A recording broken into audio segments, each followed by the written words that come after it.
Olha, a Anvisa autorizou o reajuste anual, não é? Dos preços de até 4,5. Thaisa Aureliano ao vivo, Thaisa! E agora fazer o que, Thaisa? Tomar chá, é o jeito. Chá. Boa noite.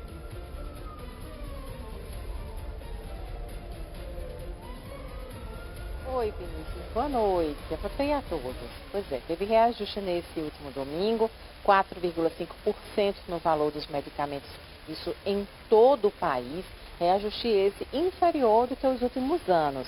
Porque ano passado o reajuste foi de 5,6%. Em 2022, 10,89%. E 2021, 10,08%. Realmente o reajuste bem inferior comparado com esses anos anteriores. Mas o problema, principalmente para alguns estados do país, é o ICMS, que aí aumenta, então é um imposto que aumenta, então, demais produtos, não só medicamentos. E por isso a gente convidou o economista Diego Cavalheiro para conversar com a gente sobre o assunto. Diego, muito obrigada pela tua participação. É um reajuste que sempre, né, os setores do comércio em geral, de indústria, serviços e produtos, tem esse reajuste anual. Era dentro do esperado esse do medicamento com relação ao ICMS da Paraíba. Boa noite. Boa noite, Thaisa, Vinícius e a quem nos acompanha. Pois bem, Thaisa, esse reajuste era sim esperado, porque é protocolar que anualmente seja feito, final de março é anunciado. O problema é que, além dele, como você bem salientou, tem a questão do reajuste do ICMS, não só na Paraíba como em vários estados. Na Paraíba talvez seja um pouco pior, porque é o sexto maior, saiu de 18% para 20% a alíquota, e é um estado que, digamos assim, necessita mais de recursos repassados de outros estados mais ricos para poder reorganizar sua economia. Então, é um aspecto negativo, adicional no caso da Paraíba, e também eu salientaria que a própria existência de uma entidade que regula o preço de um mercado tão importante como o de medicamentos já é crítica, já é periclitante no nosso caso, porque o mercado sai prejudicado porque os empreendedores não lucram tanto, já que o reajuste foi até abaixo da inflação geral, ele tem que repassar boa parte disso através de impostos para o governo e o consumidor também sai perdendo porque paga muito acima do que gostaria. O consumidor final, principalmente aqueles que fazem uso de medicamento controlado, né, que tem uma quantia já separada por mês para aquele medicamento, então ele vai pagar até mais do que esse 4,5% no valor do medicamento por conta do ICMS, é isso? Exato. Na verdade, esses 4,5% de reajuste são até quanto se pode cobrar a mais. É um teto, digamos assim, do quanto pode subir de preço esse tipo de produto.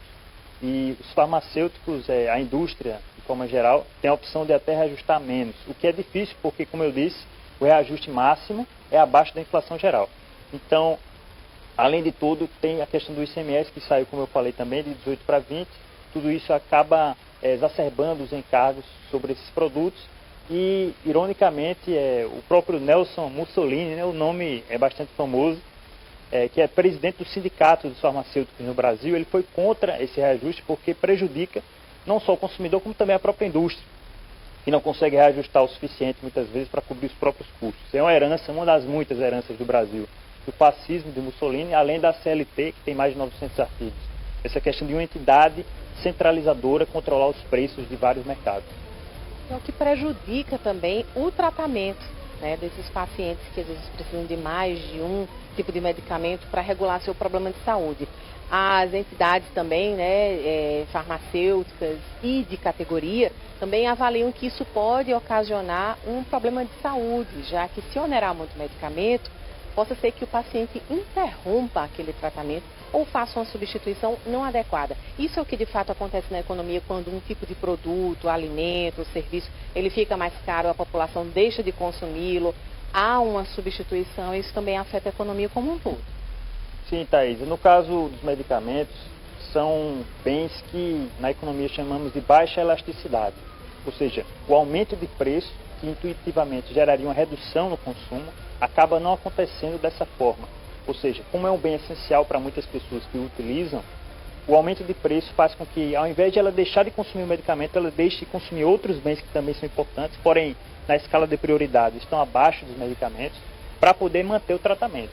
Então, ela pode deixar de comprar, por exemplo, bens essenciais como vestuário, vai ter que gastar menos energia elétrica.